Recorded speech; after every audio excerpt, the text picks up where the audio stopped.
So let's start. Today, we will be talking about performance features in SQL Server and Azure SQL, right? Let's cover few of those new features, existing features, and hopefully all of you can learn something today to, go to your environments and start using it quickly. So a little bit about myself. My name is Javier Villegas. I am from Buenos Aires, Argentina. I work at Mediterranean Shipping Company as IT Director of Data and BI. I am Microsoft MVP and Microsoft Certified Trainer, and also a technical speaker which loves to participate in every single event that I can, right? On the left side of the screen, you have all my contact information, Twitter, LinkedIn, email, blog. So feel free to reach me for any question related to this presentation, or if you just want to do networking. All right, so let's start real quick. Let's see what we're going to be covering today. Basically, Microsoft is not supporting anymore SQL Server 2008 and R2, right? And SQL Server 2012, the extended maintenance, we are kind of, soon is going to be also off. So what Microsoft calls the modern version of SQL servers are basically 2016, 17, and 19. So in terms of SQL Server on-premise, let's focus on these three versions. We also going to be covering performance features in Azure SQL, right? So this new umbrella called Azure SQL, which covers a couple of things that we will go through the presentation. Nowadays, right, under this umbrella of Azure SQL, let's do the initial categories or let's say product/services that Microsoft define for Azure SQL. First of all, in Azure, in the bucket of infrastructure as a service, we have virtual machines running same SQL Server version that we saw before, right? Since 2008 and 2008 R2 up to 2019 in any combination of operating systems, SQL Server version and edition, right? So this is kind of the same thing that we are used to in on-prem, right? But running on a virtual machine. Then in the category of platform as a service, right, we have two flavors. One is Azure SQL Managed Instance, right? This is a managed SQL Server service that Microsoft give us, in where the only thing we need to do is just connect to the SQL Server endpoint with Management Studio, with Visual Studio, or any other tool that we use to connect. This is quite similar to what we know about SQL Server, right? So the footprint in terms of features, connectivities, and any kind of usage is quite similar, not 100%, but quite similar to SQL Server. And then we have Azure SQL Database, which is the modern version of SQL Server, which again has a lot of things in common with SQL Server, but it's more targeted to a specific scenario, which is called modern application, right? So in this conversation, we won't go deeper on what Azure SQL Database is, but it's one of the flavors that we have in the Azure SQL family. Again, nowadays, SQL Server runs everywhere. I remember on my beginnings in where, the only platform that was Windows Server running on Intel AMD processors and SQL Server 6, 6.5, etc. But nowadays, we can say that SQL Server is everywhere. So we have SQL Server running in Windows environment, in bare metal servers. Since SQL Server 2017, Microsoft gave us the possibility of running SQL Server in Linux, major Linux distributions like SUSE, Red Hat, or Ubuntu. And in parallel, we also have the possibility of running SQL Server in containers and also under Kubernetes if we need to orchestrate a bunch of containers with SQL Server. Additionally, on the cloud, or in this particular case, Azure environment, we have, as we mentioned before, the virtual machines. We also have managed instance, as we said, and Azure SQL Database. And then, finally, we also have the possibility of running SQL Server on Edge.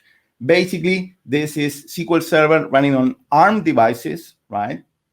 Like a Raspberry Pi, in where you have a very common footprint of your SQL Server environment. Of course, you won't be running your critical workload, your mission critical environment in one of these devices. But for certain scenarios, specifically on Edge, right, is a great option.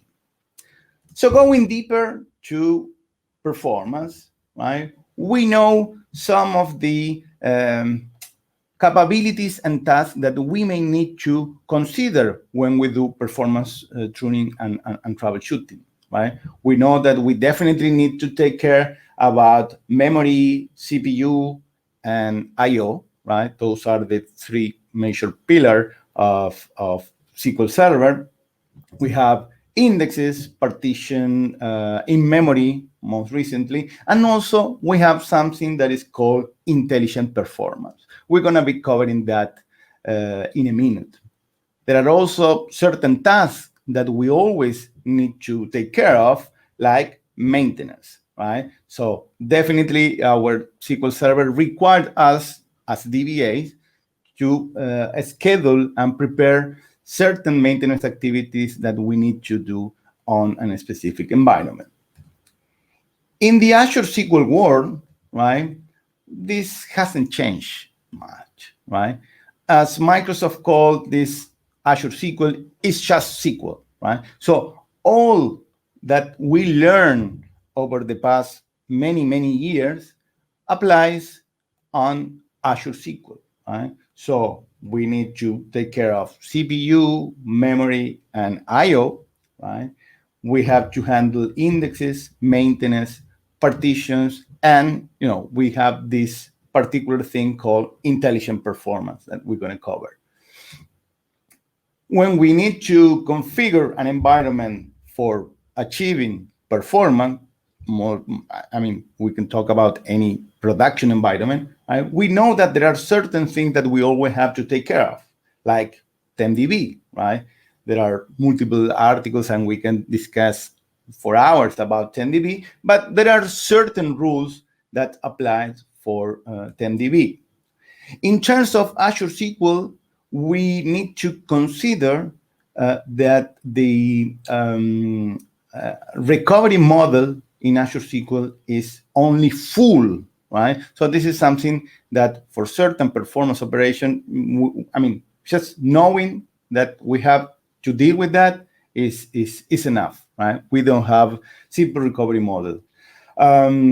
We also have, to deal with files and files groups. It's a little bit different than what we know on premise. The whole I/O thing is a little bit more complicated. Not complicated. There are more things that we may need to consider, right? This is not the same storage that we know how to deal with in an on-premise environment, but definitely there are a bunch of things in common. And of course, MaxDOP, again, we can talk for hours.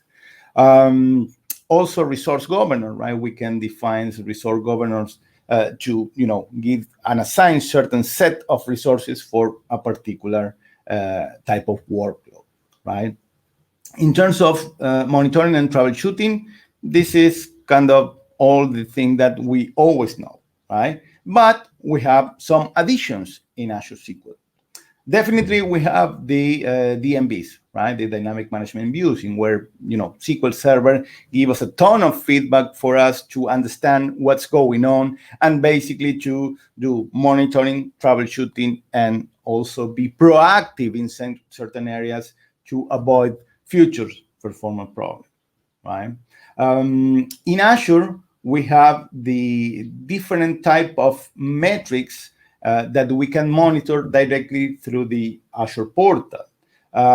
We also gonna be covering specifically Query Store, which is one of the features that I like a lot, and it's a game changer, believe me.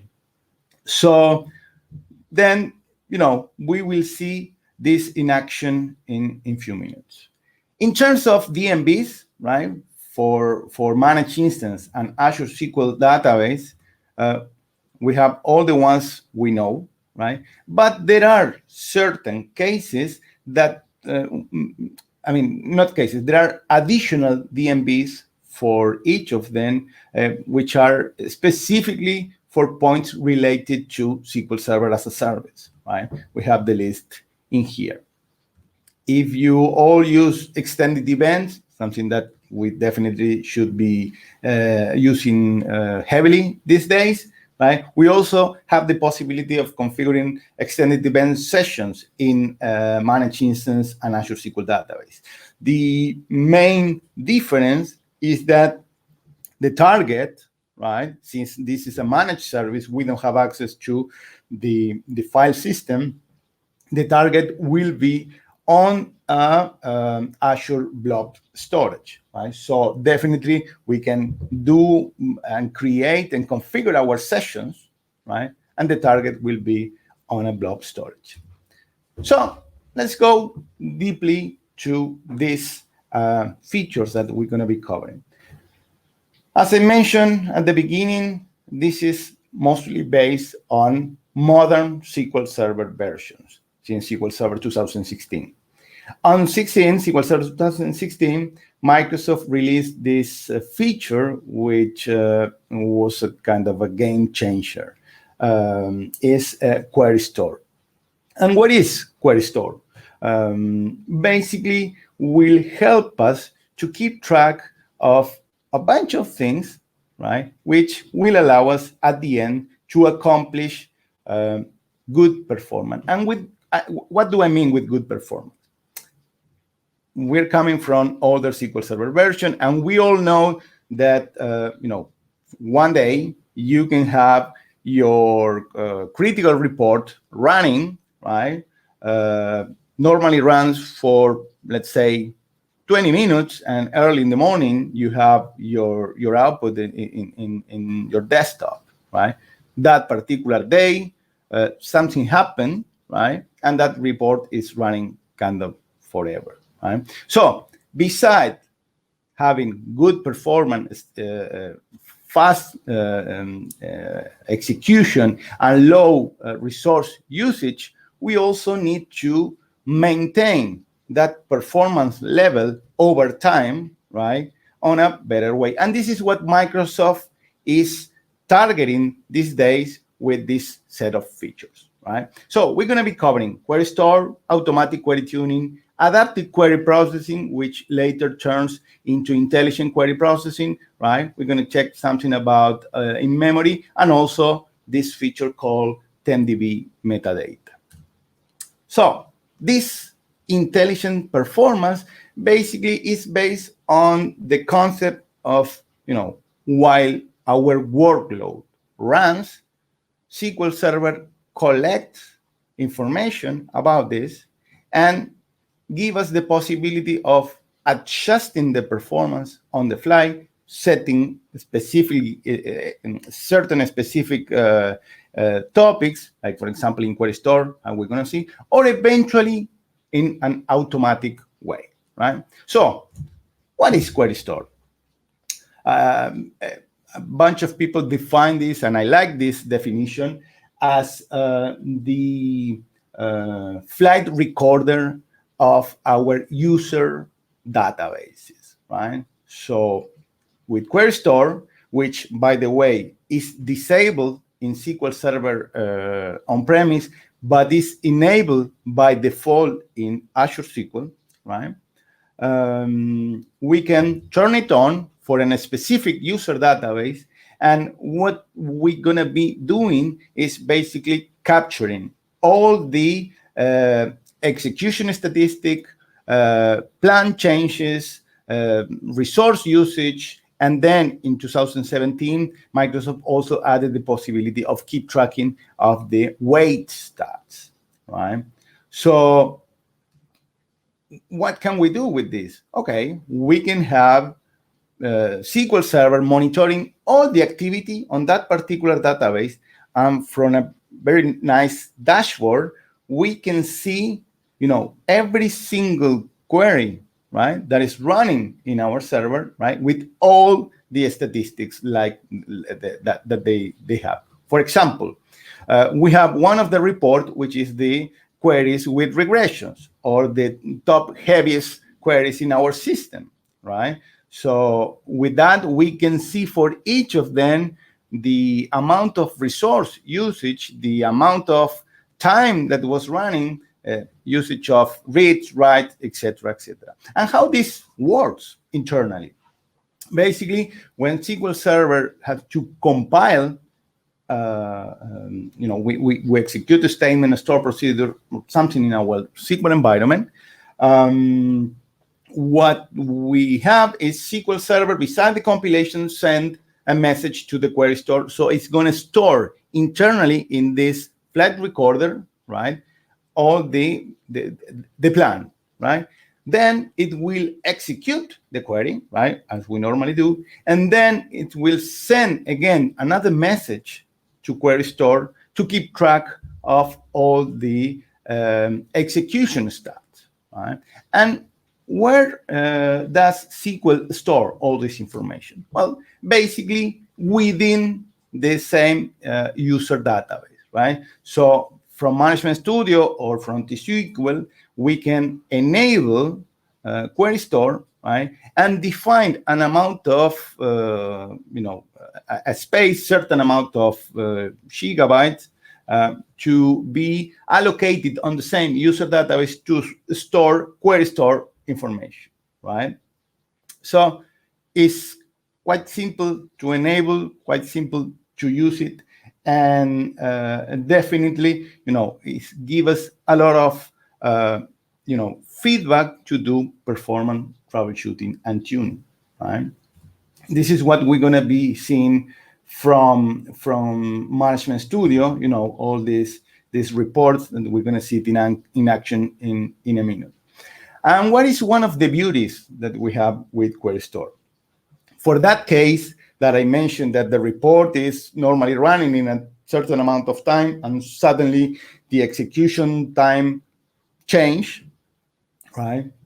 One of the most common, possibilities is that the plan has changed and the new plan is not ideal, I would say, or is not as good as the previous one. So we have more usage of resources and more execution time. From Management Studio, right, we can decide and manually force to use, for a particular store procedure or statement, we can manually force to use a previous execution plan. So then from that point onward, right, SQL Server will rely on the plan that you force to use, right?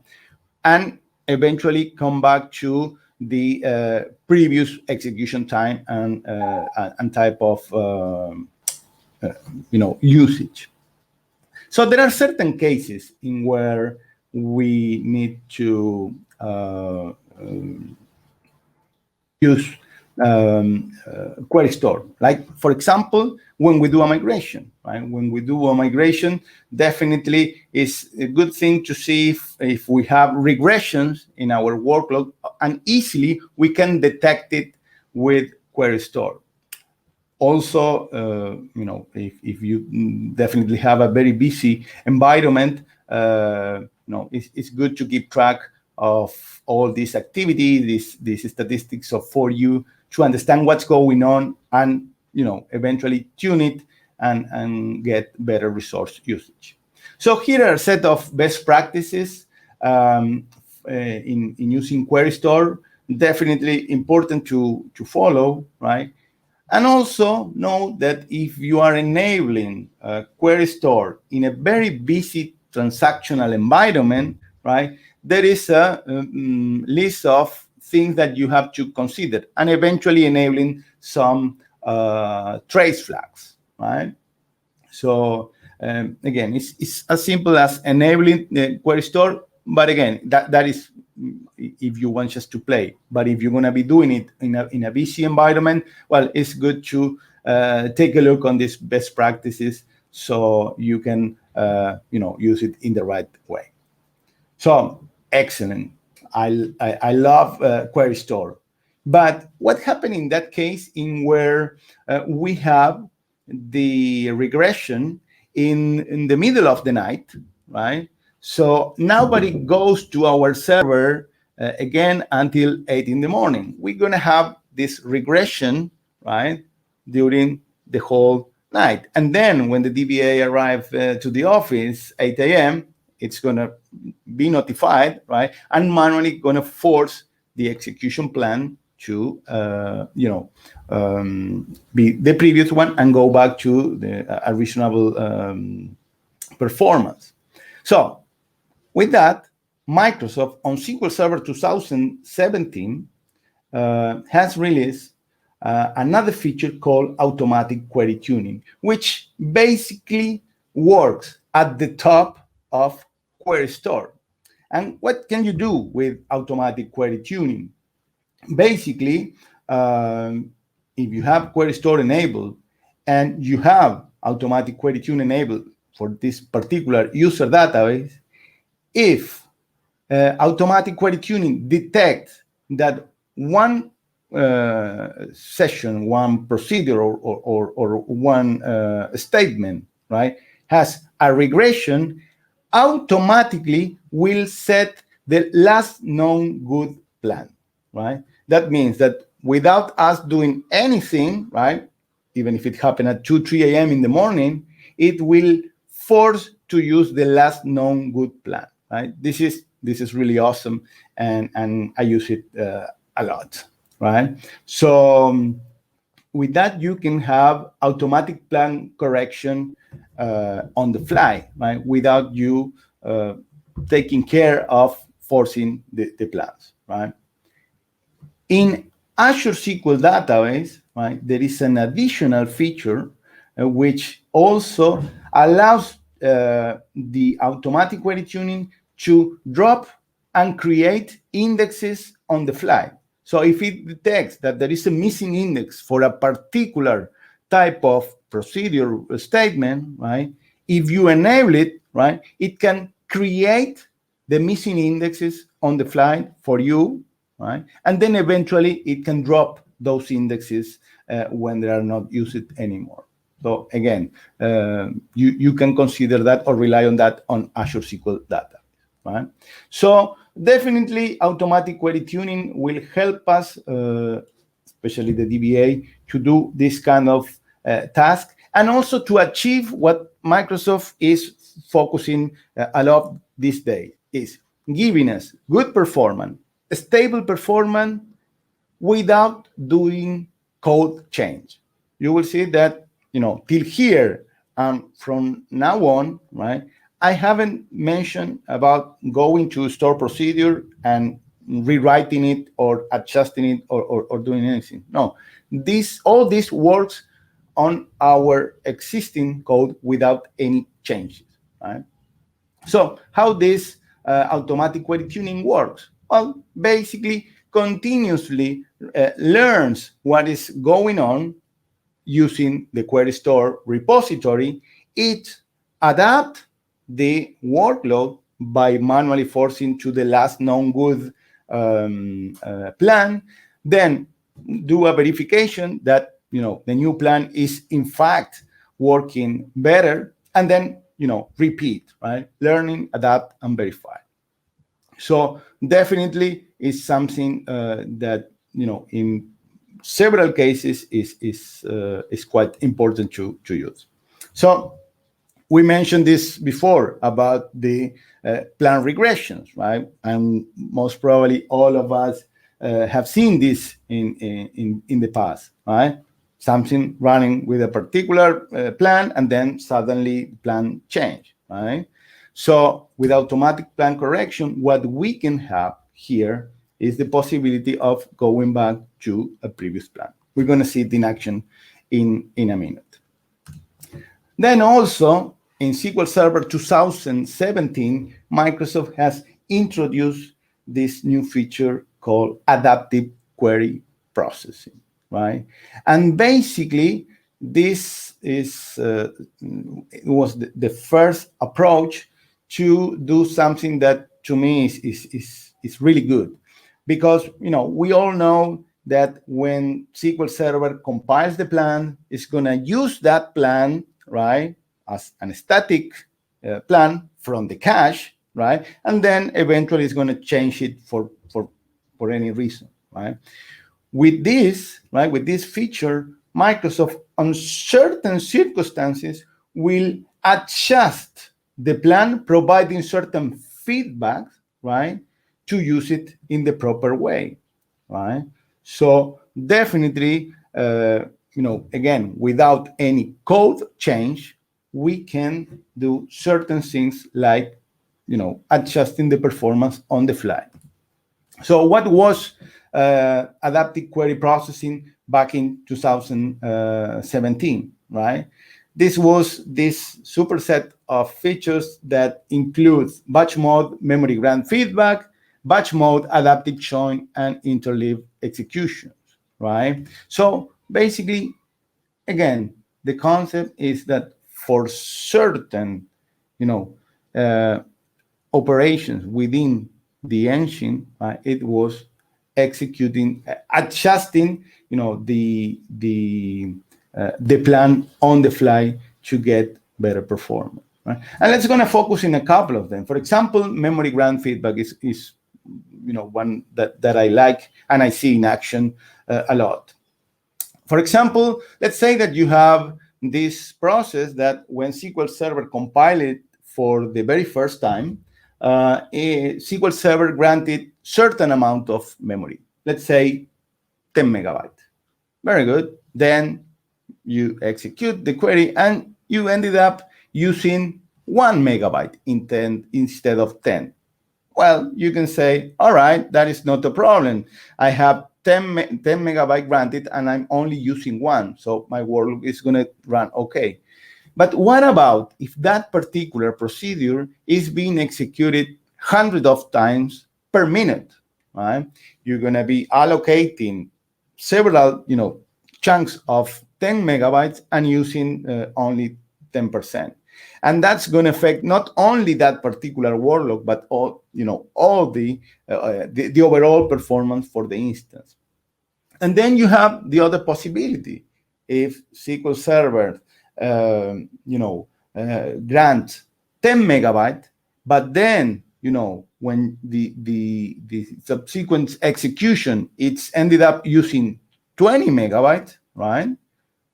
It's going to be spilling to Dmbs. And we all know what's happened when you do the Dmbs. Performance is terrible or goes down. So this is something that Microsoft now can address with the memory grant feedback. And then adaptive join. Again, we're going to see now a new operator within the execution plans, right? That basically will choose one type of join or the other, depending on the branch of each of the joins to see how many rows are returning, right? So depending the amount of row returning from each of the branch, it will use one type of join or the other, right? Then in SQL Server 2019, Microsoft added a superset of feature, right? And it called it, instead of calling adaptive query processing, it just called it intelligent query processing, right? Which, if you see the slide, right, the ones that are in regular letters are the ones that were coming from 2017. And the ones in bold letters are the ones in SQL Server 2019. many more than before, right? We also have the memory grant feedback, but initially in 2017 was only in batch mode. Now it's also available in raw mode, right? This is in SQL Server 2019, right? Again, the one in regular 2017, the one in bold, or actually all of them in 2019. We also have the adaptive choice, the interleave execution, right? And then we have one that is really nice, actually, which is scalar UDF inlining. Right? We all know that SQL Server historically had a bunch of problems dealing with a scalar function, right? Because of the execution plan was not considering like a heavy thing. But we all have seen a bunch of developers being so creative and adding a ton of business logic within this scalar UDF inlining function. So now we're going to see that with intelligent query processing, Microsoft basically goes and checks and compiles the UDF and then put it back into the main execution plan. And then another feature really nice, which is approximate count distinct, right? Is basically gives you the possibility, if you have a table with several million rows, right? And you have to do a select count distinct, right? We know that's definitely going to be a lengthy operation. It's going to use a ton of resources in terms of memory, right? And you're going to get the exact value of the count distinct. Now, in 2019, there is this new command called approximate count distinct that will use a fraction of this execution time and resources, right? And it's going to give you an approximate value. Microsoft said that around the 3% of variation. Of course, this is not useful for a financial workload. But there are certain workloads, like, for example, imagine that you need to fill up one chart in a Power BI report, right? Having a difference of 2-3% is not going to be a big deal, and you're going to get the result quite quickly. We will see it later. So how do we use all these features that now we know that they are there and we want to use them? Well, basically, the only thing we need to do is change the compatibility level of our user database to 140 if it is 2017 or 150 for 2019, right? So you know that Microsoft is focusing now on having everything encapsulated on a user database, so you can have a set of features per user database, also including database scope configuration, in where you can turn on and off several sets or settings for a particular user database. Also, in terms of performance features, or actually we can use it, to help us with monitoring performance, Microsoft has released lightweight query profiling, right? Again, let's consider that we have this workload running forever, and we have to take a decision. It's running, so do we wait till it finish? What do? We don't know what part of the execution is at, right? So, for example, we don't know if it is at 10%, is at half of the execution, or about to end. Knowing that, we will have better information to take our decision, right? Well, now in SQL Server 2019, Microsoft has released this lightweight query profiling, which basically for every single process running on your server, right, you're gonna get the estimated query progress. So you're gonna see if it is at 10%, 50%, 90%. So you will see all the execution progress in an estimated way, right? So knowing that information, you can take better decisions. This is, as I said, a feature which is enabled by default in SQL Server 2019. Something very good that Microsoft has done is that they port this feature back to 2017 and 2016 Service Pack 1. Right? So if we have 2017 or 2016 Service Pack 1 onward, right, we can use lightweight query profiling.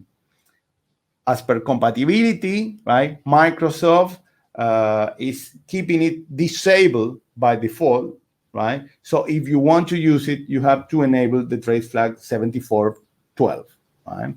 Again, in 2019, it comes enabled by default.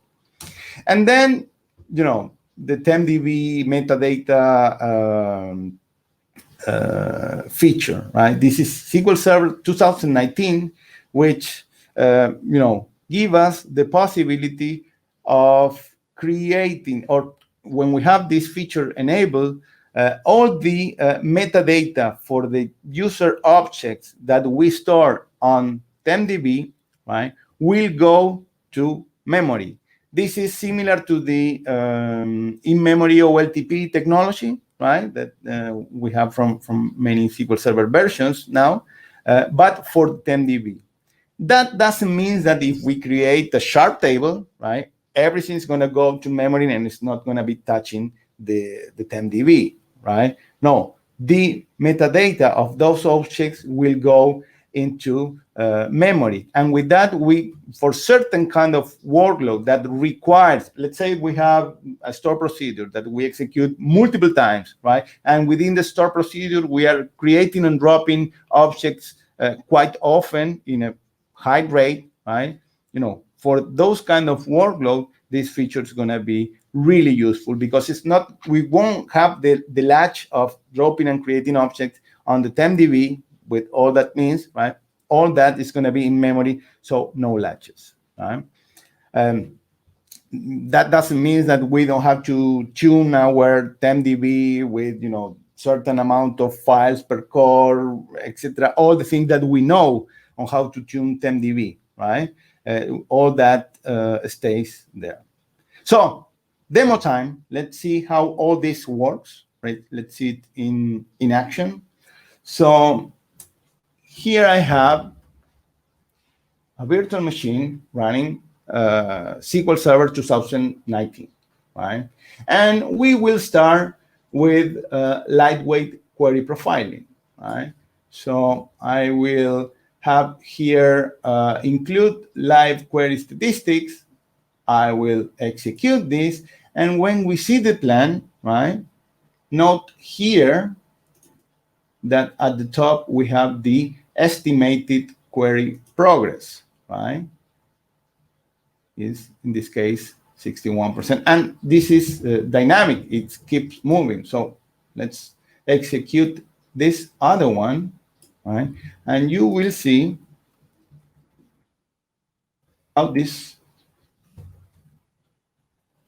keeps moving, right? So this one was quite fast. So let's do it one more time. You see how the estimated query progress is moving. And also we see it here at the bottom, right? So here and here. So this is really nice and good. But you can tell me, this is great, but you know, I don't run my workload from Management Studio. I have middle tiers, web servers, application servers that are hitting my server constantly. All right, for that we have, I have here one batch file which basically creates random activity on my SQL Server instance. So it's just executing a bunch of stuff. So let's minimize it for a minute. So then I go to Management Studio. I do right click on my server, and here we have the activity monitor. So when I go to activity monitor, for the ones that don't know, activity monitor basically gives you a real-time monitoring solution from within Management Studio, which give you in real time processor time, waits, IOPS, and batch requests per second. So you can see it in action. It's going to take a second to populate all this for the very first time. And then you can have details of those processes, etc. The last one is saying active expensive queries. So if we expand here, we see all these statements that are running against my instance, right? So we see the heaviest one. Well, this is configuring Azure, so it's doing certain backups. Remember, we have here the workload running. So in 1 second, we're going to see this activity in here, all right? So let's wait for the next refresh.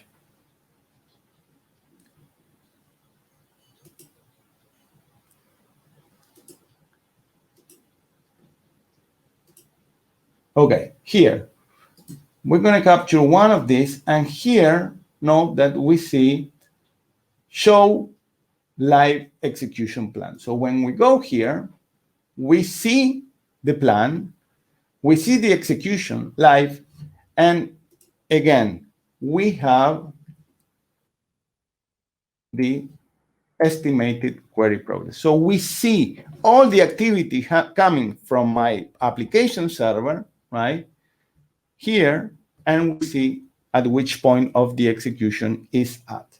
So really, really nice. So let's switch to something else.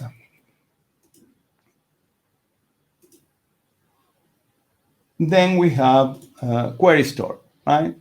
Let's see how query store works. First of all, here I drop and recreate a new user database, right?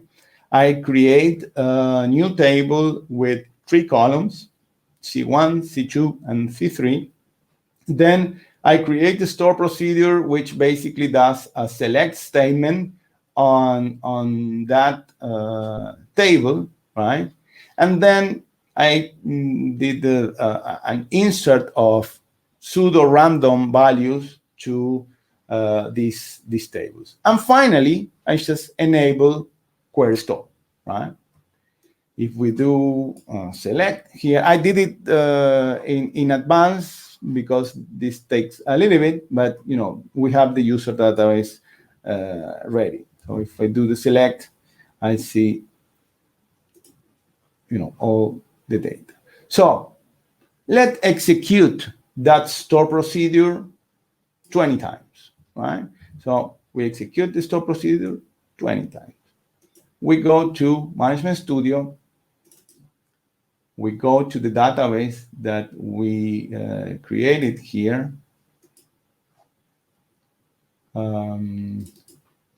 And under Query Store, we can see top resource consuming queries, right? So when we got here, we see our only query, right? This is the only query running on my server.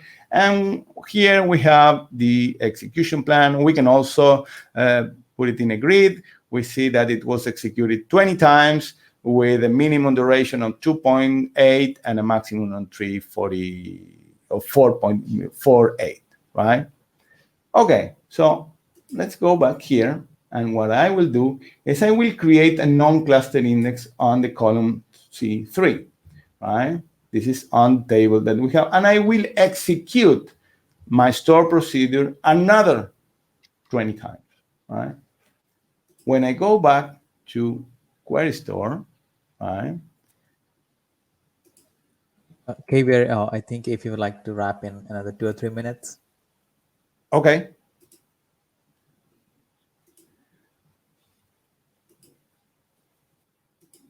So here, we see that now we have an additional plan, right? We can run it one more time with a new index and also execute it 20 times, right? When we see that, and we refresh, we'll see that we have now an additional plan, right? So we see all the execution, we see the plan change. Eventually, if for any reason, let's say we want to use this plan, we just go here and we force to use this particular plan, right? So to end up, I will do the demo of automatic query tuning, right? Here, I have a demo which basically is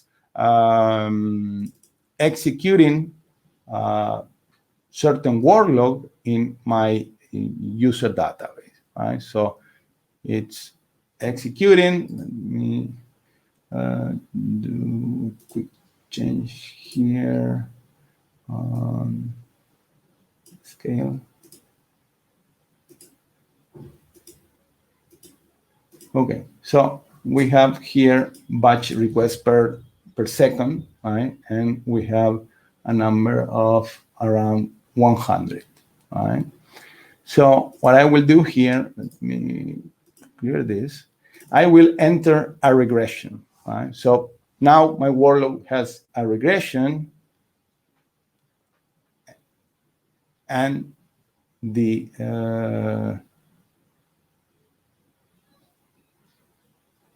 and it is decreasing, right? So now what we can do is basically go to query store and force to use the last one.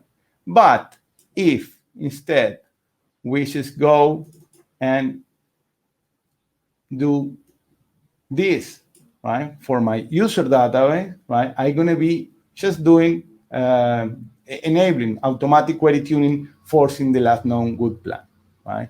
And that's going to make the job for us. On the upcoming execution, if it detects the regression, it will manually fix it. Finally, let me do this one, right? This one, what we're going to see the intelligent query processing. What we have here, I'm going to do only one example, the memory grant feedback. I'm changing the compatibility level, creating a store procedure, which is doing a bunch of joins, right? And what I'm doing here is executing the store procedure for the very first time with one parameter, parameter 8, right? No rows returned, and when we go to the execution plan, we see the warning here that we have an excessive grant, right? When we run it with the different parameters, so it's going to be using the plan that is in cache, right? We will see that it's taking several seconds, 5 seconds, and it returns certain amount of rows. And if we go to the plan, we see these warnings everywhere, right? Spilling of 10 dB, grant, etc. Let's see what happens if we execute it one more time. First of all, it took 2 seconds instead of 6. When we go back to the execution plan, we don't see those warnings anymore. They are gone, right? And this is because the intelligent query processing has adjusted the memory grant feedback on the fly for us. So let me go back to